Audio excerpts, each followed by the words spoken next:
الحمد للہ رب العالمین والصلاة والسلام علی سید الانبیاء والمرسلین وعلی آلہ واصحابہ اجمعین۔ میں مولوی صدیق اکبر یوٹیوب چینل اسرا ٹی وی سے۔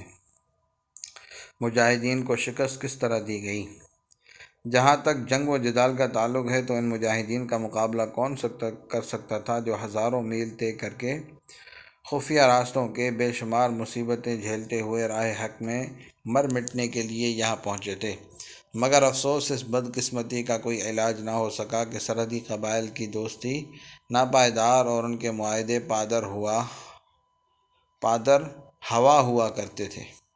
یہی مرض حضرت سید صاحب اور ان کے جانشینوں کی شکست کا سبب بنا تھا، اور اسی مرض نے مولانا عبداللہ صادق پوری اور ان کے ساتھی مجاہدین کو شکست کا منحوس چہرہ دکھایا۔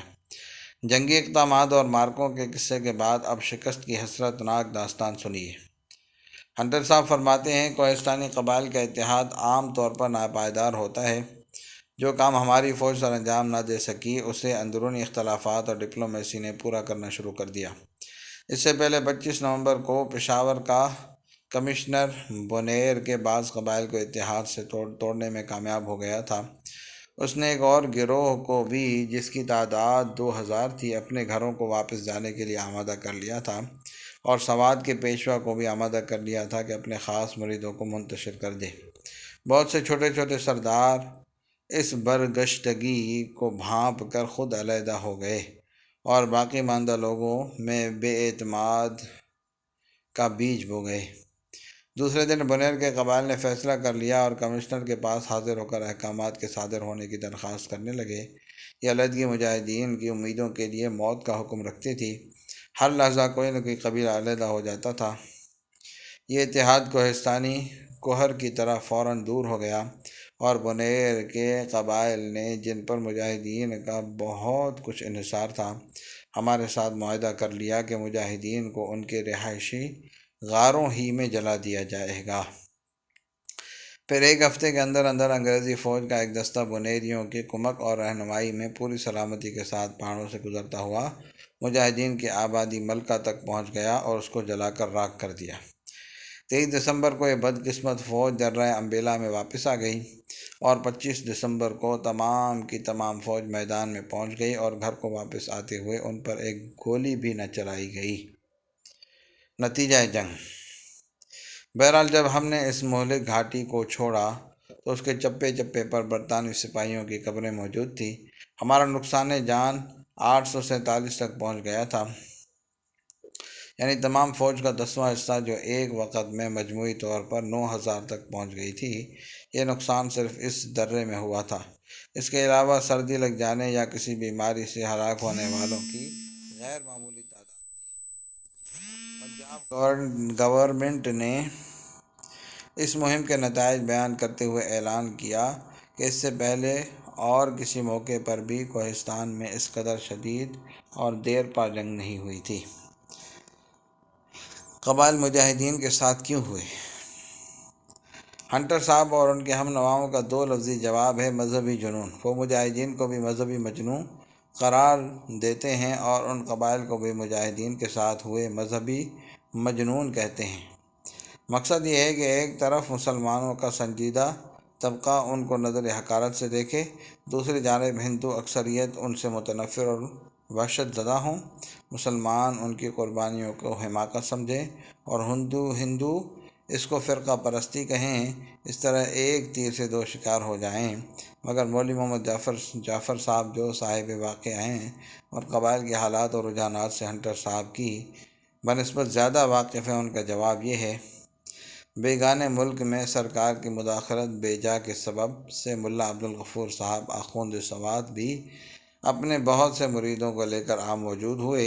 ملکی قوانین اور افغان چاروں طرف سے اپنے بچاؤ کے واسطے سرکار کے مقابلے پر ٹوٹ پڑے۔ بدعوائے حفاظت ہر کس و ناکس سرکار کے مقابل کھڑا ہو گیا۔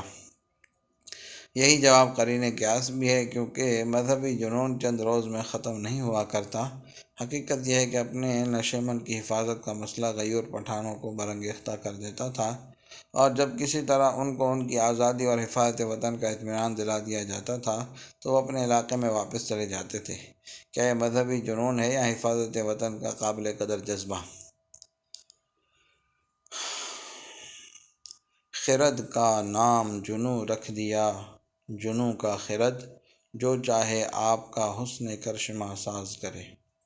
باقی رہے فرقہ واریت، تو سوال یہ ہے کہ یہ فرقہ واریت ملک کے کسی اور گوشے میں کیوں نہیں نمایاں ہوتی تھی؟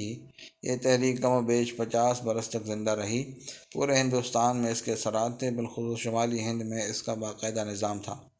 بہار اور بنگال کے چپے چپے میں ان کے مرکز قائم تھے، اور ایسی ہی رازداری کے ساتھ کہ برطانوی سامراج کی چالاک CID جو سمندر کی تہہ تک کی خبر لاتی تھی، عرصے تک ان کا سراغ نہ لگا سکی۔ لیکن اس کی پوری تاریخ میں کیا کوئی ایک واقعہ بھی ایسا ہوا جس کو ہندو مسلم فرقہ واریت کا رنگ دیا جا سکے؟ ظاہر ہے کہ پارٹی کی ضروریات کے لیے لاکھوں کروڑوں روپیہ درکار تھا۔ یہ روپیہ مذہبی صدقات اور قومی چندوں کے نام پر مسلمان ہی فراہم کرتے رہے، اور بقول ہنٹر صاحب مذہبی ٹیکس کے لیے مسلمانوں پر کبھی کبھی جبر بھی کیا جاتا تھا، مگر کیا کوئی ایک واقعہ بھی ایسا ہے کہ کسی ہندو پر جبر کیا گیا ہو؟ انقلابی پارٹیوں کے لیے ڈاکہ ڈالنا معمولی بات ہے۔ اگر اس پارٹی کی طرف سے پورے ملک میں کوئی ایک واقعہ بھی کسی ڈکیتی کا ہوا ہوتا تو ہنٹر صاحب اور ان کے بلند بانگ ساتھی آسمان سر پر اٹھا لیتے، مگر اس موقع پر ہنٹر صاحب اور ان کے ساتھیوں کی بے بسی اس بات کی کھلی ہوئی شہادت ہے کہ ان پاک باز مجاہدین حریت کا دامن فرقہ واریت کی آلائش سے پاک تھا۔ وہ اس مقدس تحریک کی ذمہ داریوں کو محسوس کرتے تھے، اور دیانت، سچائی اور پاک بازی کے ساتھ اپنا فرض انجام دیتے تھے۔ اگر یہ مذہبی جنون ہے تو بہت مبارک۔ ہنٹر صاحب نے کھود کرید کر کے 2 واقعات اغوا کے بیان کیے ہیں، مگر ہندوستان کے کسی حصے میں نہیں، بلکہ فرنٹیئر کے علاقے میں، جو جنگ کا علاقہ تھا، اور اگرچہ الفاظ ایسے استعمال کیے ہیں جن سے شبہ ہو سکتا ہے کہ اغوا شدہ ہندو ہیں، لیکن مشتبہ الفاظ کا استعمال خود اس کی دلیل ہے کہ وہ ہندو نہیں بلکہ انگریز تھے۔ کیا ہنٹر صاحب کو پریس ایکٹ کی کسی دفعہ کا خطرہ تھا، یا فرقہ وارانہ جذبات کے مشتعل ہونے سے ڈرتے تھے کہ ایسے محتاط الفاظ استعمال کیے؟ کچھ تو ہے جس کی پردہ داری ہے۔ مجاہدین کی صحیح تعداد۔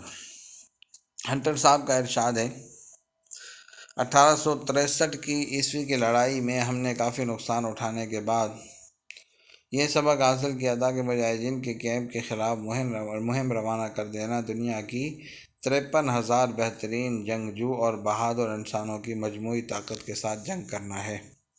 ہنٹر صاحب کا یہ بیان بہت مبالغہ آمیز ہے۔ اگر سرکار کی مخالف فوج کی یہ تعداد ہوتی، اور وہ بھی بقول ہنٹر صاحب بہترین جنگجو اور بہادر انسانوں کی، تو نہ چیمبرلین 7,000 کی مختصر فوج لے کر حملے کی جرات کر سکتے تھے، اور نہ پنجاب گورنمنٹ یا مرکزی حکومت ان کے آگے بڑھنے اور دشمن کو جلد شکست دینے کی تاکید بار بار کر سکتی تھی۔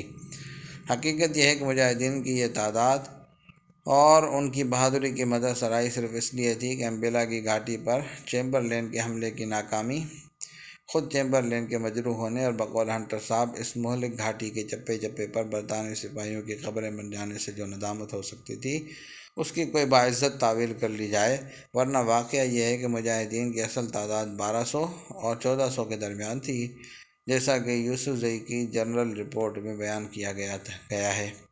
البتہ اگر ہنٹر صاحب کے ارشاد کو صحیح قرار دینا ضروری ہو تو اس کی یہ معنی لیے جا سکتے ہیں کہ مجاہدین پر جب بھی حملہ کیا جائے تو انگریزی فوج کی تعداد ایسی ہونی چاہیے کہ 50,000 کا مقابلہ بھی کر سکے، تاکہ جو قبیلے ہنگامی طور پر مشتعل ہو کر مجاہدین کے ساتھ ہو جاتے ہیں، جن کے جنگجو بہادروں کی تعداد 53,000 تک پہنچ جاتی ہے، ان کا مقابلہ فوجی قوت سے کیا جا سکے اور ڈپلومیسی سے کام لینے کی ضرورت پیش نہ آئے۔